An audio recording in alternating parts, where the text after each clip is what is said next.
Hi friends, welcome to my channel train to trade. ಇವತ್ತಿನ ಹೊಸ learning ವಿಡಿಯೋಗೆ ಎಲ್ರಿಗೂ ಸ್ವಾಗತ. ಯಾರೆಲ್ಲ ನಮ್ಮ ಚಾನಲನ್ನು ಸಬ್ಸ್ಕ್ರೈಬ್ ಮಾಡಿರೋ ಎಲ್ಲ ಸಬ್ಸ್ಕ್ರೈಬ್ ಮಾಡಿ, ಬೆಲ್ ಐಕಾನನ್ನು ಪ್ರೆಸ್ ಮಾಡಿ. ಇವತ್ತಿನ ಮಾರ್ಕೆಟಲ್ಲಿ 15 ಮಿನಿಟ್ಸ್ ಆಗಿಲ್ಲ ಇನ್ನು. ಇವಾಗ ಜಸ್ಟ್ 9:21 ಆಗ್ತಾಯಿದೆ. ನಾನು ಯಾಕೆ ಈ ವಿಡಿಯೋನ ಮಾಡ್ತಾ ಇದ್ದೀನಿ ಅಂದರೆ, ಇದರೊಳಗಡೆ ನಾವು ಹೇಗೆ ಟ್ರ್ಯಾಪ್ ಆಗ್ತೀವಿ ಅಂತ ನಿಮಗೆ ಜಸ್ಟ್ ತೋರಿಸ್ಲಿಕ್ಕೆ ಮಾತ್ರ. ಇವಾಗ ನೋಡಿ, ನಾನು ನಿನ್ನೆ ರೇಂಜನ್ನು ಮಾರ್ಕ್ ಮಾಡಿದ್ದೀನಿ. ನಿನ್ನೆ ಲಾಸ್ಟ್ ರೇಂಜನ್ನು ಮಾರ್ಕ್ ಮಾಡಿದ್ದೀನಿ. ಒಂದು ಬಿಗ್ ಬಾರ್ ಕ್ಯಾಂಡಲ್ ಆಗಿದೆ ಅಲ್ಲಿ. ನಮಗೆ ಸ್ಟಾರ್ಟಿಂಗಲ್ಲಿ ಫಸ್ಟ್ 1 ಮಿನಿಟ್ ಕ್ಯಾಂಡಲ್ ತುಂಬ ಬಿಗ್ ಬಾರ್ ಕ್ಯಾಂಡಲ್ ಆಗಿದೆ. ನೆಕ್ಸ್ಟ್ ಒಂದು 3 ನಿಮಿಷದ ಕ್ಯಾಂಡಲ್ ಚಿಕ್ಕ ಕ್ಯಾಂಡಲ್ ಆಗಿದೆ. ಆಮೇಲೆ ಒಂದು ಬಿಗ್ ಬಾರ್ ಕ್ಯಾಂಡಲ್ ಆಗಿದೆ. ನಾನು ಅಲ್ಲಿ ಯಾಕೆ ಲಾಂಗ್ ಇದು ಶಾರ್ಟ್ ಪೊಸಿಷನನ್ನು ಹಾಕಿದ್ದೀನಿ ಅಂದರೆ, ಇಲ್ಲಿ ನಾವು ಇವಾಗ ಟ್ರೇಡ್ ತಗೊಂಡ್ರೆ 1:2 ಯಾವ ಲೆವೆಲ್ವರೆಗೆ ಬರುತ್ತೆ, ಇಲ್ಲಿವರೆಗೆ 1:2 ಬರುತ್ತೆ. ಇಲ್ಲಿ ನಾವು ಹೇಗೆ ಟ್ರ್ಯಾಪ್ ಆಗ್ತೀವಿ ಅಂತ ನಾನು ಹೇಳ್ತಾ ಇದ್ದೀನಿ ನಿಮಗೆ. ಯಾಕಂದರೆ ನಿನ್ನೆ ಲೆವೆಲನ್ನು ಆ ಕ್ಯಾಂಡಲ್ ನೆಕ್ಸ್ಟ್ ಬಿಗ್ ಬಾರ್ನ ನೆಕ್ಸ್ಟ್ ಕ್ಯಾಂಡಲ್ ಆ ಕ್ಯಾಂಡಲ್ ಬ್ರೇಕ್ಔಟ್ ಕೊಟ್ಟಿದೆ. ಬಟ್ ನಿನ್ನೆ ಲೆವೆಲನ್ನು ದಾಟಿ ಕ್ಲೋಸಿಂಗನ್ನು ಕೊಟ್ಟಿಲ್ಲ. ಅದಕ್ಕಿಂತ ಒಳಗಡೆನೇ ಕ್ಲೋಸಿಂಗನ್ನು ಕೊಟ್ಟಿದೆ. ಇವಾಗ ನೆಕ್ಸ್ಟ್ ಕ್ಯಾಂಡಲ್ ಗ್ರೀನ್ ಕ್ಯಾಂಡಲ್ ಆಗಿದೆ. ಆವಾಗ ಅದು ಕೂಡ ಅದರನ್ನು ಬ್ರೇಕ್ಔಟ್ ಕೊಟ್ಟಿಲ್ಲ. ಅಲ್ಲಿಂದ ಮಾರ್ಕೆಟ್ ರಿವರ್ಸಲ್ ಆಗಿದೆ. ಇವಾಗ ನಾನು ಮೇಲೆ ನೋಡಿ ಸ್ಟಾಪ್ ಲಾಸ್ ಯಾವ ಲೆವೆಲಿಗೆ ಇಟ್ಟಿದ್ದೀನಿ ಅಂದರೆ, ಹೆಚ್ಚಾಗಿ ಈ ಥರ ನಾವು ಕನ್ಫರ್ಮೇಷನ್ ಇಲ್ಲದೆ ಟ್ರೇಡ್ ಮಾಡಿದರೆ ಹೆಚ್ಚಾಗಿ ನಮ್ಮ ಸ್ಟಾಪ್ ಲಾಸ್ ಹಿಟ್ಟಾಗೋ ಚಾನ್ಸಸ್ ಇರುತ್ತೆ. ಅದಕ್ಕೋಸ್ಕರ ಅದಕ್ಕಿಂತ ನಾನು 9:30 ಒಳಗಡೆ ನಾನು ಸಜೆಸ್ಟ್ ಮಾಡಲ್ಲ.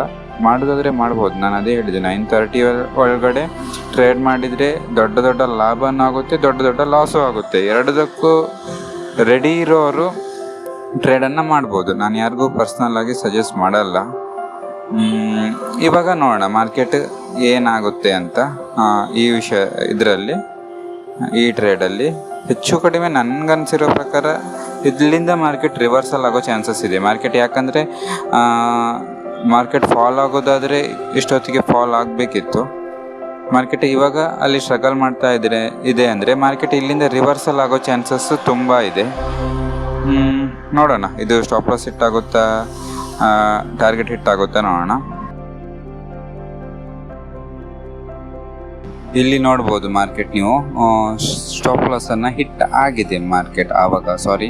ಆವಾಗಲೇ ಸ್ವಲ್ಪ ಸ್ಕ್ರೀನ್ ರೆಕಾರ್ಡ್ ಪ್ರಾಬ್ಲಮ್ ಆಗಿ ಸ್ಟ್ರಕ್ ಆಗಿ ಆ ವಿಡಿಯೋ ಸಿಗಲಿಲ್ಲ. ನಾನು ಹಾಗಾಗಿ ಇವಾಗ ಇದ್ರದ್ದು ವಿಡಿಯೋ ಮಾಡ್ತಾ ಇದ್ದೀನಿ. ಆವಾಗಿನ ಲೆವೆಲನ್ನು ನಾನು ತೋರಿಸಿ ನೋಡಿ. ಆವಾಗ ನಾವು ಎಂಟ್ರಿಯನ್ನು ಇಲ್ಲಿ ತಗೊಂಡು ನಾವು ಸ್ಟಾಪ್ ಲಾಸನ್ನು ಇಲ್ಲಿಗೆ ಪ್ಲೇಸ್ ಮಾಡಿದ್ವಿ. ಟಾರ್ಗೆಟ್ 1:2 ಇಲ್ಲಿದೆ. ಇವಾಗ ನಾನು ಹೇಳಿದ್ದು ಮಾರ್ಕೆಟ್ ನಿನ್ನೆ ರೇಂಜ್ ಒಳಗಡೆನೆ ಕ್ಲೋಸನ್ನು ಕೊಟ್ಟಿದೆ, ಅದನ್ನು ಬ್ರೇಕ್ಔಟ್ ಕೊಟ್ಟಿಲ್ಲ. ನೆಕ್ಸ್ಟ್ ಇದು ಅದೇ ಲೆವೆಲಲ್ಲಿದೆ ಅಂದರೆ ಮಾರ್ಕೆಟ್ ಇಲ್ಲಿಂದ ಸಪೋರ್ಟ್ ತಗೊಂಡಿದೆ ಅಂತ ಅರ್ಥ. ಇವಾಗ ಮಾರ್ಕೆಟ್ ಇಲ್ಲಿಂದ ರಿವರ್ಸಲ್ ಆಗಿದೆ. ಇದು 9:30 ಒಳಗಡೆ ಟ್ರೇಡ್ ಮಾಡಿದರೆ ಈ ಥರನೂ ಟ್ರ್ಯಾಪ್ ಆಗ್ಬೋದು ಅಂತ. ಓಕೆ, ಇಲ್ಲಿಂದ ಇವಾಗ ಒಂದು ಪಾಸಿಟಿವ್ ಕ್ಯಾಂಡಲ್ ಆಯಿತು, ಆಮೇಲೆ ನೆಗೆಟಿವ್ ಕ್ಯಾಂಡಲ್ ಆಯಿತು. ಆವಾಗ ನಾವು ನಾರ್ಮಲಿ ಸ್ಟಾಪ್ ಲಾಸನ್ನು ನಾವು ಪ್ಲೇಸ್ ಮಾಡೋದಾದರೆ ಇಲ್ಲಿಗೆ ಪ್ಲೇಸ್ ಮಾಡಿರ್ತೀವಿ. ನಾನು ಹೇಳಿದಾಗೆ ಸ್ಟಾಪ್ ಲಾಸನ್ನು ಪ್ಲೇಸ್ ಮಾಡಿದ್ದು ಇಲ್ಲಿಗೆ ಪ್ಲೇಸ್ ಮಾಡಿರ್ತೀವಿ. ಅದಾದಮೇಲೆ ಒಂದು ಪಾಸಿಟಿವ್ ಕ್ಯಾಂಡಲ್ ಆಗುತ್ತೆ. ಈ ಕ್ಯಾಂಡಲ್ ಇಂದ ಮಾರ್ಕೆಟ್ ಈ ಕ್ಯಾಂಡಲ್ ಕ್ಲೋಸ್ ಆದವಾಗ ನಾವೇನಾದರೂ ಇಲ್ಲಿಗೆ ಸ್ಟಾಪ್ ಲಾಸನ್ನು ಪ್ಲೇಸ್ ಮಾಡಿದರೆ, ಈ ಥರ ಮಾಡಿದರೆ ತುಂಬ ಸ್ಟಾಪ್ ಲಾಸ್ ಹಿಟ್ ಆಗೋ ಚಾನ್ಸಸ್ ಇರುತ್ತೆ. ಬಟ್ ಏನಾದರೂ ನಾವು ಈ ಥರ ಮಾಡಿದರೆ ಲಾಸ್ ಕಡಿಮೆ ಮಾಡ್ಬೋದು. ಇಲ್ಲಿಗಾದ್ರೂ ಸ್ಟಾಪ್ ಲಾಸ್ ಹಿಟ್ ಆಗುತ್ತೆ, ಇಲ್ಲ ಇದೇ ಲೆವೆಲಲ್ಲಾದ್ರೂ ಸ್ಟಾಪ್ ಲಾಸ್ ಹಿಟ್ ಆಗುತ್ತೆ, ಇಲ್ಲ ಈ ಲೆವೆಲಲ್ಲಾದ್ರೂ ಸ್ಟಾಪ್ ಲಾಸ್ ಎಲ್ಲ ಕಡೆನೂ ಹಿಟ್ ಆಗಿದೆ. ವಾಪಸ್ ಮಾರ್ಕೆಟ್ ರಿವರ್ಸಲ್ ಆಗಿದೆ ಇಲ್ಲಿಂದ. ಅದಕ್ಕೆ ಹೇಳಿದ್ದು 9:30ವರೆಗೆ ವೆಯ್ಟ್ ಮಾಡೋದು ಬೆಟರ್. ಇಲ್ಲ ಅಂದರೆ ಮಾರ್ಕೆಟ್ ಲೆವೆಲನ್ನು ನೋಡಬೇಕು. ಮಾರ್ಕೆಟ್ ಸಪೋರ್ಟನ್ನು ತಗೊಂಡಿದ್ಯಾ, ಅದು ಮುಂದೆ ಹೇಳ್ಕೊಡ್ತಾ ಹೋಗ್ತೀನಿ. ಮಾರ್ಕೆಟ್ ಎಲ್ಲಿ ಸಪೋರ್ಟನ್ನು ತಗೋಬೋದು, ಟ್ರೇಡ್ ಹೇಗೆ ಕನ್ಫರ್ಮೇಷನನ್ನು ತಗೊಂಡು ಟ್ರೇಡ್ ಮಾಡಬೇಕು ಅಂತ. ಓಕೆ, ನಾವು ಇಲ್ಲಿಂದ ಇವಾಗ ಮಾರ್ಕೆಟ್ ನೆಕ್ಸ್ಟ್ ನೋಡೋದಾದರೆ ಇದನ್ನೆಲ್ಲ ನಾನು ಕ್ಲಿಯರ್ ಮಾಡ್ತೀನಿ. ಎಲ್ಲ ಕ್ಲಿಯರ್ ಆಗಿದೆ. ಇವಾಗ ನಾನು 9:30 ನೋಡಿ ಈ ರೇಂಜಲ್ಲಿದೆ 9:30. ನಾನಿವಾಗ 9:30 ಒಳಗಡೆ ಲಾಸಿಂದು ಒಂದು ಟ್ರೇಡ್ ಹೇಳಿದೆ, ಹೇಗೆ ಟ್ರ್ಯಾಪ್ ಆಗ್ಬಹುದು ಅಂತ. ಇವಾಗ ಇನ್ನೊಂದು ಇಲ್ಲಿ ಪ್ರಾಫಿಟ್ ಟ್ರೇಡ್ ಕೂಡ ಇದೆ. 9:30 ಒಳಗಡೆ ಆಗಿರೋ ಪ್ರಾಫಿಟ್ ಟ್ರೇಡ್, ಅದನ್ನು ಸಹ ನಾನು ತೋರಿಸ್ತೀನಿ ನೋಡಿ. ನಾನು ಇದನ್ನು ಸಜೆಸ್ಟ್ ಮಾಡ್ತಿಲ್ಲ, ನಾನು ಜಸ್ಟ್ ನಿಮಗೆ ಇನ್ಫಾರ್ಮ್ ಮಾಡ್ತಾ ಇರೋದು. ಬರೀ ಲಾಸ್ ಅಷ್ಟೇ ಆಗಲ್ಲ, ಪ್ರಾಫಿಟು ಆಗುತ್ತೆ, ಲಾಸು ಪ್ರಾಫಿಟ್ ಎರಡೂ ಆಗುತ್ತೆ. ಬಟ್ ಮಾರ್ಕೆಟಲ್ಲಿ ಅದು ಟ್ರೇಡ್ ನಿಮಗೆ ಅದು ಒಂದು ಸ್ವಲ್ಪ ಕಂಫರ್ಟ್ ಇರಲ್ಲ. ಮಾರ್ಕೆಟ್ ಮೂಮೆಂಟ್ ತುಂಬ ವ್ಯಾಲಿಡಿಟಿ ಇರೋದ್ರಿಂದ ಮಾರ್ಕೆಟ್ ಇಲ್ಲಿಂದ ಇವಾಗ ರಿವರ್ಸಲ್ ಆಯಿತು. ಮಾರ್ಕೆಟ್ ಈ ರೇಂಜಿಂದ ಮಾರ್ಕೆಟ್ ಇವಾಗ ರಿವರ್ಸಲ್ ಆಯಿತು. ಈ ಲೆವೆಲಲ್ಲಿ ಟ್ರೇಡ್ ಮಾಡಿದೆ ಸುಮಾರು ಹೊರತು. ಇಲ್ಲಿ ಒಂದು ಬಿಗ್ ಬಾರ್ ಕ್ಯಾಂಡಲ್ ಬ್ರೇಕ್ಔಟನ್ನು ಕೊಟ್ಟು ಮಾರ್ಕೆಟ್ ಇಲ್ಲಿಂದ ಒಂದು ಮೂಮೆಂಟ್ ತಗೊಂಡಾಗ ಇಲ್ಲಿ ನಮ್ಮದು ಬಿಗ್ ಬಾರ್ ಕ್ಯಾಂಡಲ್ ಬ್ರೇಕ್ಔಟಿಗೆ ಒಂದು ಟ್ರೇಡ್ ನಾವು ಮಾಡ್ಬೋದು. ಸಜೆಷನ್ ಅಲ್ಲ, ಟ್ರೇಡ್ ಮಾಡೋರು ಬಿಗ್ ಬಾರ್ ಕ್ಯಾಂಡಲ್ ಬ್ರೇಕ್ಔಟಿಗೆ ಒಂದು ನಾವು ಟ್ರೇಡನ್ನು ಮಾಡ್ಬೋದು. ಅಂದರೆ ಕರೆಕ್ಟ್ ನಾನು ಇದ್ರದ್ದೊಂದು ಸೆಟಪನ್ನು ಮಾಡಿಬಿಡ್ತೀನಿ. ಸ್ಟಾಪ್ ಲಾಸ್ ಟಾರ್ಗೆಟು ಇಲ್ಲಿ ಒಂದು ಸ್ಟಾಪ್ ಲಾಸು ಟಾರ್ಗೆಟ್ ಎರಡನ್ನು ಹಾಕಿದ್ದೀನಿ. ಈ ಕ್ಯಾಂಡಲ್ಗೆ ಸ್ಟಾಪ್ ಲಾಸು 1:2 ಟಾರ್ಗೆಟನ್ನು. ಮಾರ್ಕೆಟ್ ಇವಾಗ ಹೇಗೆ ಮೂಮೆಂಟ್ ಆಗಿದೆ ಅನ್ನೋದನ್ನು ನಾನು ಹೇಳ್ತಾ ಹೋಗ್ತೀನಿ ನೋಡಿ. ಮಾರ್ಕೆಟ್ ಇವಾಗ ಇಲ್ಲಿ ಎಂಟ್ರಿಯನ್ನು ತಗೊಂಡಿದೆ. ಇಲ್ಲಿಂದ ಒಂದು ರೆಡ್ ಕ್ಯಾಂಡಲ್ ಆಗಿದೆ, ಇಲ್ಲಿಂದ 2 ಗ್ರೀನ್ ಕ್ಯಾಂಡಲ್ ಆಗಿದೆ. ಇವಾಗ ನಿಮಗೆ ಒಂದು ಆಪರ್ಚುನಿಟಿ ಇದೆ ಸ್ಟಾಪ್ ಲಾಸ್ ಅನ್ನು ಪ್ಲೇಸ್ ಮಾಡೋದು. ಯಾಕಂದರೆ ಮಾರ್ಕೆಟಲ್ಲಿ ತುಂಬ ಹೊತ್ತು ನಾವು ವೆಯ್ಟ್ ಮಾಡ್ತಾ ಇದ್ರೆ ಮಾರ್ಕೆಟ್ ಸ್ಟಾಪ್ ಲಾಸ್ ರಿವರ್ಸಲ್ ಆದರೆ ಸ್ಟಾಪ್ ಲಾಸ್ ಆಗಿ ಹಿಟ್ ಆಗೋ ಚಾನ್ಸಸ್ ತುಂಬ ಇರುತ್ತೆ. ಹಾಗಾಗಿ ಮಾರ್ಕೆಟಲ್ಲಿ ಇಲ್ಲಿ ಒಂದು ಆಪರ್ಚುನಿಟಿ ಇದೆ, ಮಾರ್ಕೆಟಲ್ಲಿ ಸ್ಟಾಪ್ ಲಾಸನ್ನು ಪ್ಲೇಸ್ ಮಾಡುವಂಥದ್ದು. ಇವಾಗ ನೋಡ್ಬೋದು ನೀವು, ಇಲ್ಲಿಂದ ಮಾರ್ಕೆಟ್ ಈ ರೆಡ್ ಕ್ಯಾಂಡಲ್ ಅಂದರೆ ನೆಗೆಟಿವ್ ಕ್ಯಾಂಡಲ್ಗಿಂತ ಸ್ವಲ್ಪ ಕೆಳಗಡೆ ಸ್ಟಾಪ್ ಲಾಸನ್ನು ಪ್ಲೇಸ್ ಮಾಡ್ಬೋದು. ಇವಾಗ ರಿಸ್ಕ್ ಟು ರಿವಾರ್ಡ್ 1:12 ಆಗಿದೆ ನೋಡಿ. ಇವಾಗ ಮಾರ್ಕೆಟ್ ಯಾವ ಥರ ಮೂಮೆಂಟ್ ಆಗಿದೆ ಅಂತ. ಇಲ್ಲಿಂದ ಒಂದು ಬಿಗ್ ಬಾರ್ ಕ್ಯಾಂಡಲನ್ನು ಮಾರ್ಕೆಟ್ ತಗೊಂಡಿದೆ. ಇದು ಆವಾಗಿನ ಸ್ಟಾಪ್ ಲಾಸ್ನ 1:2 ಅಲ್ಲಿಯೇ ಟಾರ್ಗೆಟ್ ಇದೆ. ಹಾಗಾಗಿ ಈಗ ಸ್ಟಾಪ್ ಲಾಸ್ ಚಿಕ್ಕದಾಗಿದೆಯಲ್ವ, ಹಾಗಾಗಿ 1:12 ರಿಸ್ಕ್ ಟು ರಿವಾರ್ಡ್ ಆಗಿದೆ. ಇವಾಗ ಮಾರ್ಕೆಟ್ ಇಲ್ಲಿ ಆರಾಮ್ಸೆ ಈ ಲೆವೆಲನ್ನು ರೀಚ್ ಆಗಿದೆ. ಅಂದರೆ ನೋಡಿ, ಇವಾಗ ಮಾರ್ಕೆಟು 1:12 ಟಾರ್ಗೆಟನ್ನು ಸಹ ರೀಚ್ ಆಗಿದೆ. ಹಾಗಾಗಿ ಹೇಳೋದು ಮಾರ್ಕೆಟಲ್ಲಿ ಎರಡೂ ಆಗುತ್ತೆ, ಮಾರ್ಕೆಟಲ್ಲಿ ಪ್ರಾಫಿಟು ಆಗುತ್ತೆ, ಲಾಸ್ ಆಗುತ್ತೆ. ಬಟ್ ಮಾರ್ಕೆಟ್ ಮೂಮೆಂಟ್ ತುಂಬ ವ್ಯಾಲಿಡಿಟಿ ಇರೋದ್ರಿಂದ ಸ್ವಲ್ಪ ಮಾರ್ಕೆಟಲ್ಲಿ ಸೇಫ್ ಆಗಿರಬೇಕಾದ್ರೆ 9:30 ಮೇಲೇ ಟ್ರೇಡ್ ಮಾಡೋದು ಬೆಟರ್ ಅಂತ. ಅದಕ್ಕಿಂತ ಮೊದಲು ಟ್ರೇಡ್ ಮಾಡೋದಾದರೂ ಮಾಡ್ಬೋದು, ಅದು ನಿಮಗೆ ಬಿಟ್ಟಿದ್ದು. ಮಾರ್ಕೆಟ್ ನಾನು ಅದನ್ನು ಸಜೆಸ್ಟ್ ಮಾಡಲ್ಲ. ಇವಾಗ ನಾವು ನೆಕ್ಸ್ಟ್ ನಮ್ಮ ಟ್ರೇಡನ್ನು ನೋಡುವ. 9:30 ಮೇಲೆ ಯಾವುದಾದ್ರೂ ಟ್ರೇಡ್ ಇತ್ತಾ ಇಲ್ವಾ ಅಂತ. ಇವಾಗ ನಾನು ಇದನ್ನೆಲ್ಲ ಕ್ಲಿಯರ್ ಮಾಡ್ಕೋತೀನಿ ಮೊದಲಿಂದೆಲ್ಲ. ಇವಾಗ 9:30 ಅಂದರೆ ಈ ಲೆವೆಲಿಂದ ಮಾರ್ಕೆಟಲ್ಲಿ ಆಪರ್ಚುನಿಟಿ ಇದೆಯಾ ಅಂತ ಮಾರ್ಕೆಟಲ್ಲಿ. ಬಟ್ ನಾನು ಮಾರ್ಕೆಟ್ ಸ್ಟಾರ್ಟ್ ಆಗಿದ್ದೆ ಇವತ್ತು ಎಲ್ಲಿ ಸ್ಟಾರ್ಟ್ ಆಯಿತು, ಮಾರ್ಕೆಟ್ ಇಲ್ಲಿಂದ ಸ್ಟಾರ್ಟ್ ಆಯ್ತಲ್ವ, ಇಲ್ಲಿ ಇದು ಲೆವೆಲನ್ನು ಹಾಕ್ತಾ ಇದ್ದೀನಿ 9:30ವರೆಗೆ.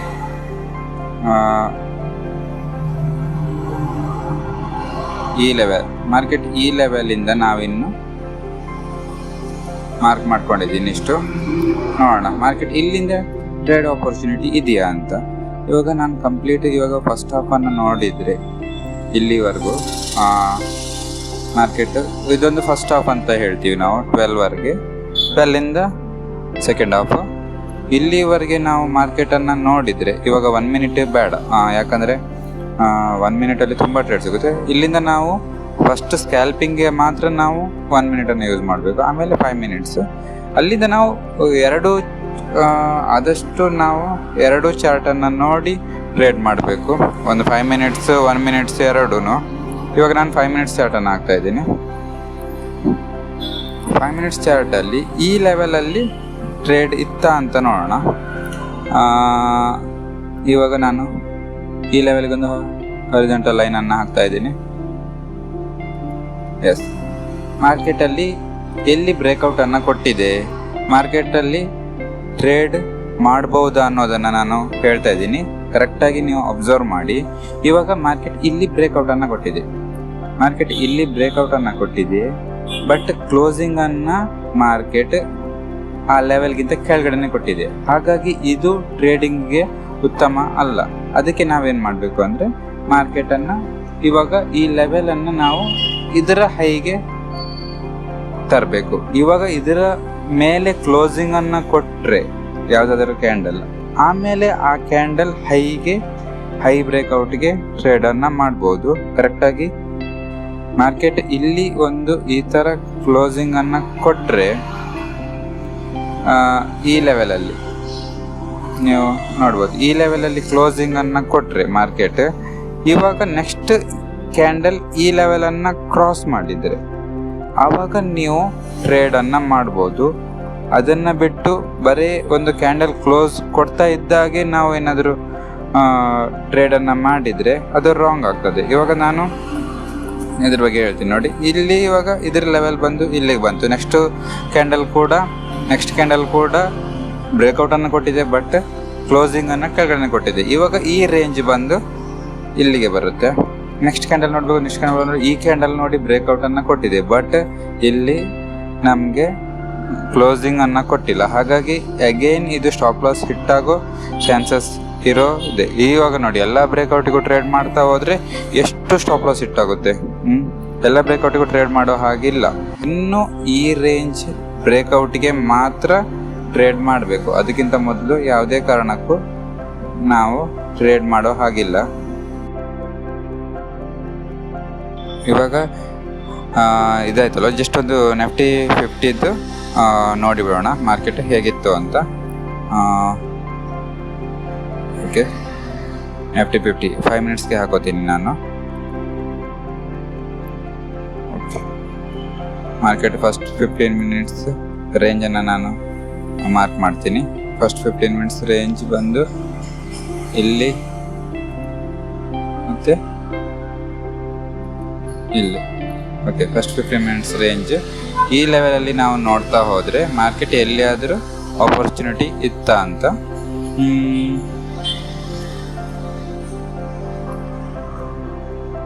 ಇಲ್ಲಿವರೆಗೂ ಮಾರ್ಕೆಟ್ ಇಲ್ಲಿ ಕೂಡ ಯಾವುದೇ ಒಂದು ಟ್ರೇಡ್ ಇಲ್ಲ.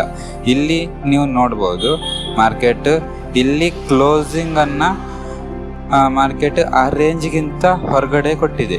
ಇಲ್ಲಿ ಮಾರ್ಕೆಟ್ ಕ್ಲೋಸಿಂಗನ್ನು ಹೊರಗಡೆ ಕೊಟ್ಟಿದೆ, ಬಟ್ ಇದರ ಬ್ರೇಕ್ಔಟನ್ನು ತಗೊಂಡಿಲ್ಲ. ನೆಕ್ಸ್ಟ್ ಕ್ಯಾಂಡಲ್ ಪಾಸಿಟಿವ್ ಆಗಿ ಮಾರ್ಕೆಟ್ ಮೇಲೆ ಹೋಗಿದೆ, ಈ ಬ್ರೇಕ್ಔಟನ್ನು ಕೊಟ್ಟಿಲ್ಲ. ಹಾಗಾಗಿ ಇದು ಟ್ರೇಡ್, ಇದು ರೇಂಜ್, ಇವತ್ತಿನ ರೇಂಜ್. ಈ ರೇಂಜನ್ನು ಬ್ರೇಕ್ಔಟ್ ಕೊಡಬೇಕು. ಫಸ್ಟ್ 15 ಮಿನಿಟ್ಸ್ ರೇಂಜಲ್ಲೇ ಮಾರ್ಕೆಟ್ ಇಲ್ಲಿವರೆಗೆ ಇದೆ ಅಂದ ಕೂಡಲೇ ಮಾರ್ಕೆಟ್ ಸೈಡ್ವೇಸ್ ಅಂತಲೇ ಅರ್ಥ. ಇದರಲ್ಲಿ ಯಾವುದೇ ಪ್ರಯೋಜನ ಇಲ್ಲ ಟ್ರೇಡ್ ಮಾಡಿದರೆ. ಆದಷ್ಟು ಸ್ಟಾಪ್ ಲಾಸ್ ಹಿಟ್ಟಾಗೋ ಚಾನ್ಸಸ್ ಜಾಸ್ತಿ ಇರ್ತದೆ. ಹಾಗಾಗಿ ಆ ರೇಂಜನ್ನು ಮಾರ್ಕೆಟ್ ಎಲ್ಲನೂ ನೋಡಬೇಕು. ಆ ರೇಂಜನ್ನು ಬ್ರೇಕ್ಔಟ್ ಕೊಡ್ತಾ ಇದೆಯಾ, ಸ್ಮಾಲ್ ಕ್ಯಾಂಡಲ್ ಬ್ರೇಕ್ಔಟ್ ಕೊಡ್ತಾ ಇದೆಯಾ, ಬಿಗ್ ಬಾರ್ ಕ್ಯಾಂಡಲ್ ಬ್ರೇಕ್ಔಟನ್ನು ಕೊಡ್ತಾ ಇದೆಯಾ, ಹೇಗೆ ಅಂತ ನೀವು ಅದ್ರ ಬಗ್ಗೆ ನೋಡಬೇಕು. ಆಪರ್ಚುನಿಟಿ ಇದ್ದರೆ ಮಾತ್ರ ಟ್ರೇಡ್ ಮಾಡಬೇಕು, ಇಲ್ಲಾಂದರೆ ಟ್ರೇಡ್ ಮಾಡಬಾರ್ದು. ಹಾಗಾಗಿ ಇದರಲ್ಲಿ ಕೂಡ ಇವಾಗ ಯಾವುದೇ ಟ್ರೇಡ್ ಇಲ್ಲ. ಇನ್ನು ಮಾರ್ಕೆಟ್ ಸೆಕೆಂಡ್ ಹಾಫಲ್ಲಿ ಹೇಗಿದೆ ಅಂತ ನೋಡಿ ಆಮೇಲೆ ನಾನು ನಿಮಗೆ ತಿಳಿಸ್ತೀನಿ. ಇವಾಗ ಮಾರ್ಕೆಟ್ ಕ್ಲೋಸ್ ಆಗಿದೆ. ನೀವು ಇವಾಗ ನೋಡ್ಬೋದು ಬ್ಯಾಂಕ್ ನಿಫ್ಟಿ ಎರಡು ಒಂದೇ ಥರ ಪ್ಯಾಟರ್ನಲ್ಲಿದೆ. ಹಾಗಾಗಿ ನಾನು ನಿಫ್ಟಿ ಮಾತ್ರ ನಾನು ನಿಮಗೆ ಎಕ್ಸ್ಪ್ಲೇನ್ ಮಾಡ್ತೀನಿ. ಸೇಮ್ ಪ್ಯಾಟರ್ನಲ್ಲಿ ಇರೋದ್ರಿಂದ ಬೇಡ, ಇವತ್ತು ಬ್ಯಾಂಕ್ ನಿಫ್ಟಿನೇ ಜಾಸ್ತಿ ಎಕ್ಸ್ಪ್ಲೇನ್ ಮಾಡಿರೋದ್ರಿಂದ ಬ್ಯಾಂಕ್ ನಿಫ್ಟಿಯನ್ನೇ ನಾನು ಎಕ್ಸ್ಪ್ಲೇನ್ ಮಾಡ್ತೀನಿ. ನೀವು ಈ ರೇಂಜನ್ನು ನೋಡ್ಬೋದು. ಈ ರೇಂಜ್ ಹೀಗೆ ಮುಂದೆ ತಗೊಂಬಂದರೆ ಬ್ರೇಕ್ಔಟನ್ನು ಎಲ್ಲಿ ಕೊಟ್ಟಿದೆ, ಬ್ರೇಕ್ಔಟನ್ನು ಈ ಲೆವೆಲಲ್ಲಿ ಕೊಟ್ಟಿದೆ, ಬಟ್ ಅದರ ನೆಕ್ಸ್ಟ್ ಕ್ಯಾಂಡಲ್ ಪಾಸ್ ಆಗಿಲ್ಲ. ಹಾಗಾಗಿ ನೆಕ್ಸ್ಟ್ ಹೈ ಬಂದು ಆ ಲೆವೆಲಿಗೆ ನಾವು ತಗೊಂಡೋಗ್ಬೇಕು, ಈ ಲೆವೆಲಿಗೆ. ಓಕೆ, ಇವಾಗ ಇದರ ಬ್ರೇಕ್ಔಟನ್ನು ಎಲ್ಲಿ ಕೊಟ್ಟಿದೆ, ಇಲ್ಲಿ ಕೊಟ್ಟಿದೆ. ಇಲ್ಲಿ ಇವತ್ತೇನಾದರೂ ಟ್ರೇಡ್ ಮಾಡಿದರೆ ಮಾರ್ಕೆಟಲ್ಲಿ ಟ್ರ್ಯಾಪ್ ಆಗೋ ಚಾನ್ಸ್ ಇರ್ತಿತ್ತು. ಯಾಕಂದರೆ ಈ ಹೈಯಲ್ಲಿ ನಮ್ಮ ಎಂಟ್ರಿ ಆಗ್ತಿತ್ತು. ಇದು ನೀವು ನೋಡ್ಬೋದು, ಟೈಮ್ ನೋಡ್ಬೋದು, 3 ಗಂಟೆ ಅಷ್ಟೊತ್ತಿಗೆ, 3 ಗಂಟೆ ಕ್ಯಾಂಡಲ್. ನಾರ್ಮಲ್ ಆಗಿ ಆಪ್ಷನ್ ಬೈಯರ್ಸ್ 2:15 2:45 ಮೇಲೆ ಟ್ರೇಡ್ ಮಾಡಲಿಕ್ಕೆ ಹೋಗಲ್ಲ. ಆಮೇಲೆ 3 PM ಅಂತ ಮಾಡ್ತಾರೆ, ಅದು ಸ್ಕ್ಯಾಲ್ಪಿಂಗ್ ಥರ ಮಾಡ್ತಾರೆ. ಬಟ್ ಈ ಟೈಮ್ ರಿಸ್ಕ್ ಟೈಮ್, ಯಾಕಂದರೆ ಮಾರ್ಕೆಟ್ ಕ್ಲೋಸ್ ಆಗೋ ಟೈಮು. ಜಾಸ್ತಿ ಟ್ರೇಡ್ ಯಾರು ಮಾಡಲ್ಲ, ಮಾಡಿದ್ರೂ ಟ್ರ್ಯಾಪ್ ಆಗೋ ಚಾನ್ಸಸ್ ಇರುತ್ತೆ. ಇಲ್ಲಿ ನೋಡಿ, ಇಲ್ಲಿ ಎಂಟ್ರಿ ತಗೊಂಡಿದ್ರೆ ಇಲ್ಲಿ ಒಂದು ಸ್ಟಾಪ್ ಲಾಸ್ ಹಿಟ್ ಆಗ್ತಿತ್ತು, ಈ ಲೆವೆಲ್ಗೆ ಸ್ಟಾಪ್ ಲಾಸ್ ಹಿಟ್ ಆಗ್ತಿತ್ತು. 3 ಗಂಟೆ ಕ್ಯಾಂಡಲ್ ನೋಡ್ಬೋದು. ನಾವು ಸ್ಕ್ಯಾಲ್ಪ್ ಮಾಡ್ತೀವಿ ಅಂದ್ರೂ 1 ನಿಮಿಷದಲ್ಲಿ ನಾನು ತೋರಿಸ್ತೀನಿ ನಿಮಗೆ. ಇಲ್ಲಿ ನೋಡಿ, 3 ಗಂಟೆ ಈ ಲೆವೆಲಿಂದ ಇದು ಬ್ರೇಕ್ಔಟ್ ಕೊಟ್ಟಿದೆ. ಈ ಬ್ರೇಕ್ಔಟ್ ಕೊಟ್ಟಿದ್ರೆ ಬಿಗ್ ಬಾರ್ ಕ್ಯಾಂಡಲ್ಲೇ ಬ್ರೇಕ್ಔಟ್ ಕೊಟ್ಟಿದೆ. ಬಿಗ್ ಬಾರ್ ಕ್ಯಾಂಡಲ್ ಬ್ರೇಕ್ಔಟ್ ಕೊಟ್ಟು ಇಲ್ಲಿ ನಾನು ಇವಾಗ ಪೊಸಿಷನನ್ನು ಇಲ್ಲೇ ಹಾಕ್ತೀನಿ ಅಂದರೆ ಅಲ್ಲಿಂದ ಕಂಪ್ಲೀಟ್ ರಿವರ್ಸಲ್ಲೇ ಆಗಿದೆ. ಮಾರ್ಕೆಟ್ ಎಲ್ಲೂ ಚಾನ್ಸೇ ಕೊಟ್ಟಿಲ್ಲ. ನೀವು ದೊಡ್ಡ ಸ್ಟಾಪ್ ಲಾಸ್ ಇಡ್ತೀನಿ ಅಂದ್ರೂ ನಿಮ್ಮ ದೊಡ್ಡ ಸ್ಟಾಪ್ ಲಾಸ್ ಹಿಟ್ ಆಗ್ತಿತ್ತು, ಬಿಟ್ಟರೆ ಇಲ್ಲಿ ಪ್ರಾಫಿಟ್ ಚೂರು ಇಲ್ಲ. ಹಾಗಾಗಿ ಮಾರ್ಕೆಟ್ ಈ ಥರ ಮಾರ್ಕೆಟ್ ಇದ್ದಾಗ ಈ ಥರ ನೋಡಿ, ಮಾರ್ಕೆಟ್ 5 ಮಿನಿಟ್ಸ್ಗೆ ನಾನು ಹಾಕ್ತೀನಿ.